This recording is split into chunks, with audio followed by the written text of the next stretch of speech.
Hello, Michela. How are you today? Hi, I'm fine, and thank you for inviting me. That's a great opportunity to share my path and my philosophy.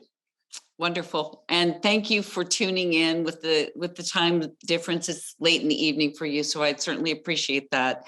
So I want to tell everyone a little bit about you first, and then I have a number of questions I'd like to get to have you share a little bit about your story and, as you mentioned, your path in your third act. So Michela DiCarlo is an experienced bilingual journalist, originally from Italy. So English and Italian she's fluent. She's a content editor and copywriter. And as an advocate for late bloomers, she founded an amazing digital lifestyle magazine called crunchytales.com. She's literally on a mission to reset the meaning of midlife. And as she gathers and puts together quality articles and focuses on really highly inspiring content. Many of us feel stuck at times in our lives. So Crunchy Tales is part of the solution for that.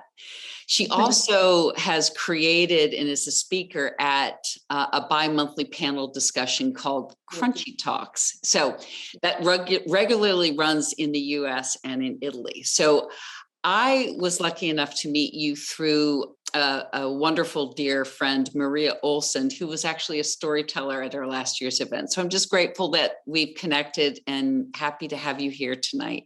So before I talk to you and ask you questions, could you tell us a little bit about Crunchy Tales and the name and what it's about? Yes, yeah, it's a strange, quirky name, but crunchy means crispy, but also in English, crunchy conversations are those ones that have the potential to make us feel a bit uncomfortable. So take it menopause, for instance, or aging or something like that. So I thought, okay, I like the crunchiness. I like the fact that we are going to tell some stories and so tales, inspiration. So voila, Crunchy Tales was born. Crunchy Tales was born. Yeah, but I love it. I absolutely. I also realized that sometimes, you don't have to search for a particular meaning. I like the sound. I like the fact that, probably the idea of crunchiness has never came up before associated to midlife women. They always think that we are like dry plum that, start to get dehydrated and wrinkly. I said, no, we are crunching. So I said, okay. Well, I love that. I love your description. It means it feels right. It's wonderful. So what I'd love to learn a little bit about is that a time in your life, and you've been a journalist and done a number of things across your life, but what was a defining moment for you that made you pause and stop and think and make a shift and change to then eventually launch Crunchy Tales? Yeah, I've been a journalist for more than 30 years and in Italy. And then at the age of 45, I thought that maybe I need to try new things. I wanted to try new things. And so one day, strange but true, I applied for a job in England as a content creator. And then I moved to this country. And working there, I realized that a huge movement, the Grey Pride, was coming up. And so I thought, quite interesting. And as a lifestyle journalist, actually approaching my 50s, I don't know, I was quite annoyed by the way media portrayed middle-aged ladies. I couldn't find any magazine I could really, I don't know, any magazine I was really able, to able to represent me. So, we are much more than baking, gardening, golfing. I mean, nowadays, midlife, it's more than a crisis. It's an opportunity. And I do believe that midlife is a colorful journey. So I thought, why don't we try to highlight, the best of this time. It's a time of renaissance rather than a winding down. So I thought, okay. And I thought maybe it's better to use illustrations rather than pictures, because our magazine is an illustrated online magazine. But why? Because I wanted to offer a colorful gallery online, a moment for women to enjoying, punching content, but also colorful illustration and get inspired. And it was also a way for me to highlight the fact that playful women don't get old. So a colorful magazine probably would have expressed this concept very well. Oh, there's so much of a debate out there, and I'd be interested in how you manage that with your audience. There's such a debate around the way the media portrays. You mentioned, it's not just gardening and golf. I used to say, I'm so tired of seeing advertisements that have the old couple with gray hair and sweaters tied around their neck on bicycles, looking very absolutely. So you're also, most of the time they write about retirement, they write about menopause. Okay, it's important to write about retirement. It's important about even menopause. Now it's such a hot topic. But we are not only, menopause and empty nester or whatever. Women in their 50s or 60s are much more than this. And maybe it's time to write for an audience that, is so difficult to trick, because midlife women are so experienced that, they are much more than menopause and baking. So I love that. Much more than menopause and baking. So let's take it, if you don't mind, a little bit more personal. If you were to think of some event or aha moment you had where you said, wait a minute, this is what I have to do. Could you trace that back to any event in your life? Yeah. Well, when my mom passed away, I thought, maybe it's time to reconsider your life. Maybe it's time to explore new avenues. And I don't know, I wanted to raise the bar. When you start to work as a journalist, especially when you are very young, there are a lot of people dismissing, your ideas and telling you, no, you can't write, no, you can't do this, no, you can't do that. But, I kept on going. And then some people say, no, you're Italian, you can't, manage an English magazine for who? 40s, 50s, women in their 40s or 50s. So every time I see some barriers, I don't know why, but I wanted to go over these barriers. Oh, I love it. Yes. So I thought, who said that I'm too old? Who said that I'm too Italian to do this? And I realized that it's great to be connected with an international audience. You can really exchange so many ideas and inspirations from all around the world. And so that's why I decided to launch a magazine in English and not in Italian, because otherwise I would have confined only in my country. And I have to say that there are more readers in the States than in the UK or in Italy. And for me, that's a great goal. That's beautiful. So you strike me as someone who's a bit fearless and confident.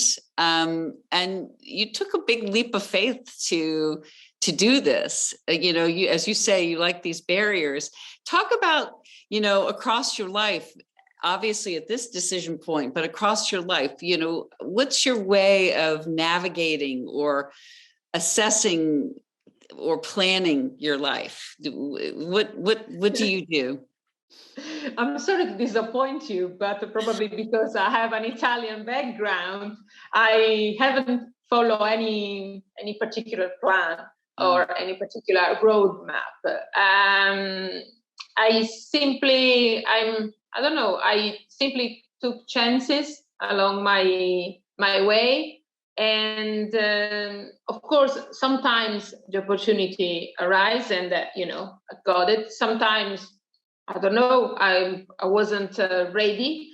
But I think that in the end, if you have, something you really, really, really want, sooner or later, if not now, it will, come again, and you will not be able to say no, because it's something back in your mind, that won't let you sleep until you get it. Plus, I do believe that late bloomer. I do believe in the late bloomers. I mean, sometimes late bloomers are people who, for several reasons, couldn't bloom when they were young.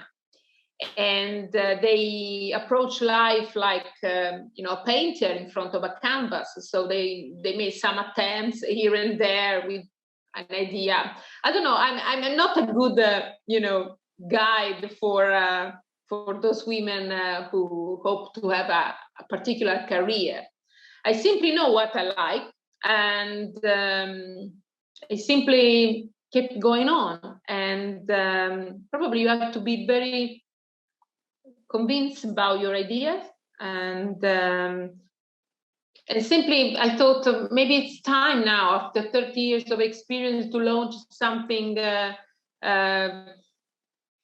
totally mine, something, it's time to put together energies, to call all the professionals I met along my path and see if we can work together, if we can do something we really believe in. Well, it's clearly coming from your heart. It is the life you're living, and you feel the energy in this point of your life, and you want to make sure other people feel it too. It sounds like. Yes, plus all this oral frumpiness regarding middle-aged women, all this concept, in Spain, in France, in Italy, for instance, but even in the USA, there are beautiful, interesting women at any age. So, I mean, come on. I thought, let's be crunchy. So I said, let's be crunchy. I love it. Well, so the question I asked you earlier, and you sort of gave us a little allusion to it, is I'd like to ask the question of the women I talked to about if you were asked to design a bumper sticker that encapsulates your philosophy of life, what would it be?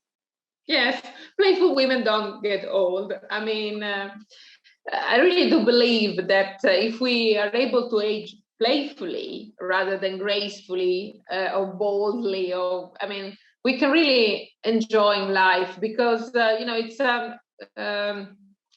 a more relaxed approach, and the women who are a bit ironic probably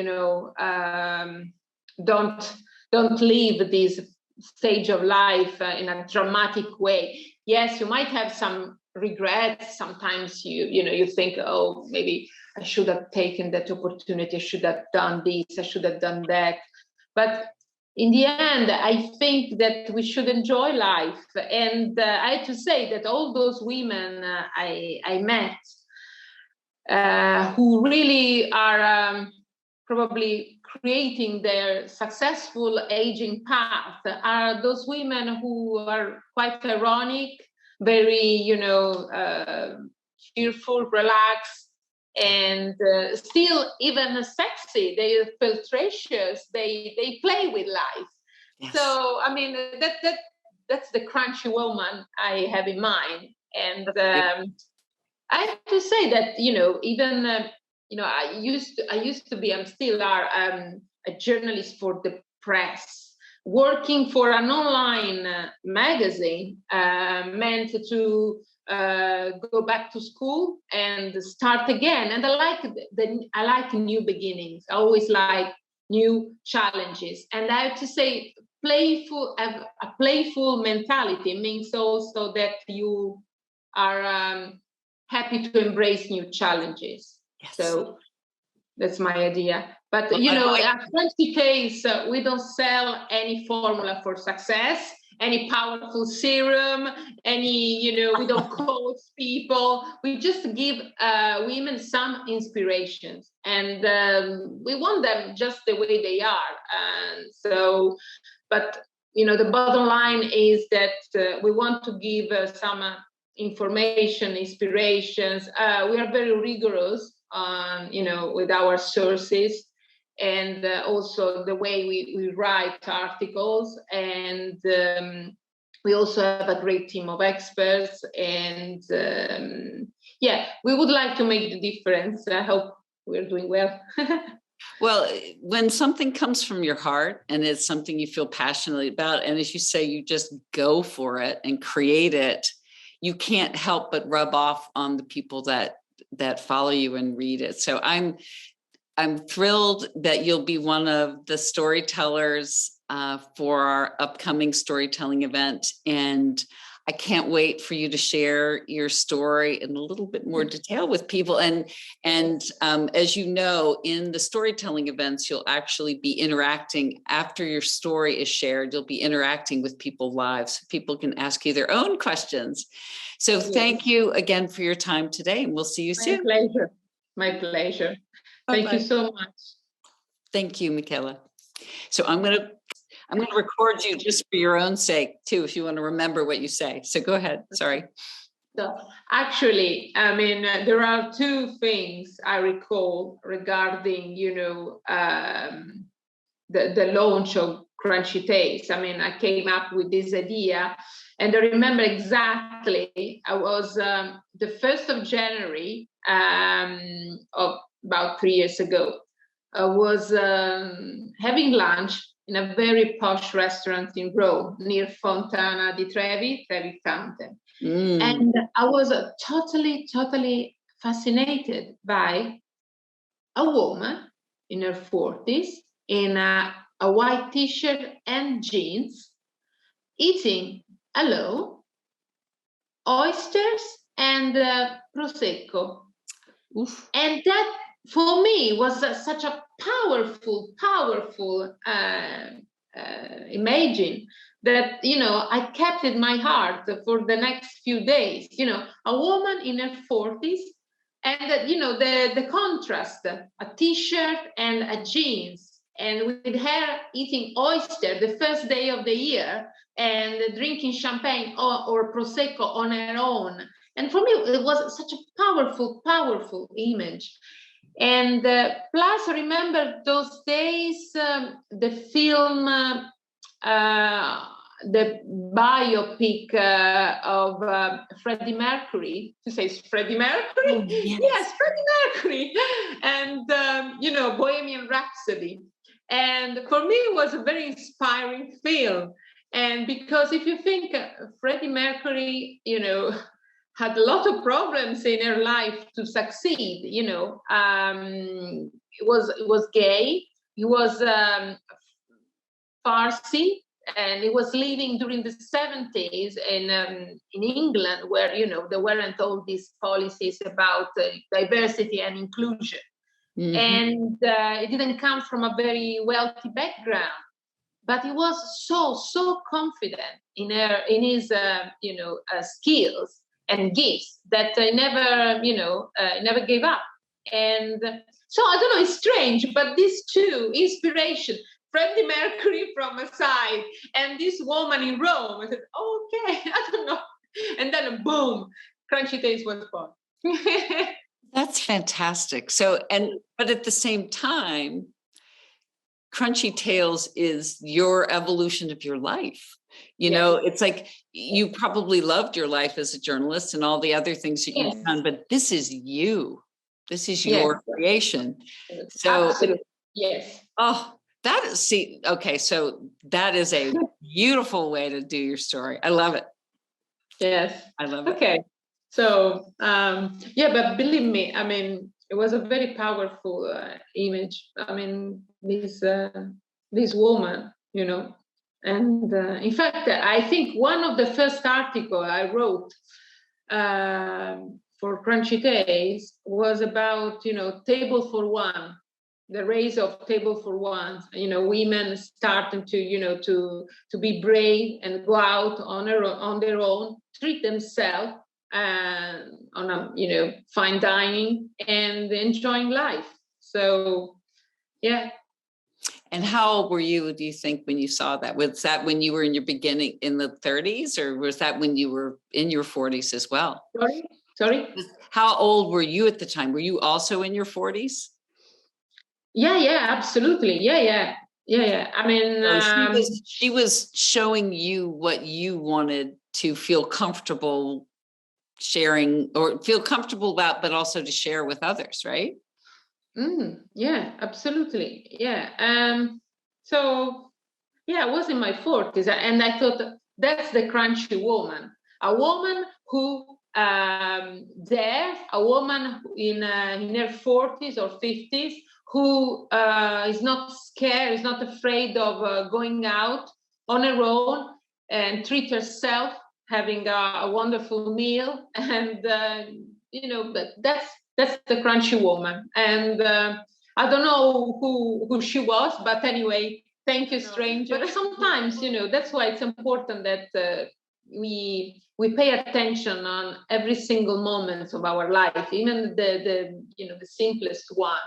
Sometimes you never know when the inspiration, you know, come, or where it comes. So That's well said. I think that if something's in your heart recognizes it, but you can't let your brain get in the way of interrupting the reception of what you saw. Wow, that's wonderful. Yes. Oh, well, this is wonderful to spend time with you and to learn a little bit more about you and your path. I'm really excited that you are able to be a part of this.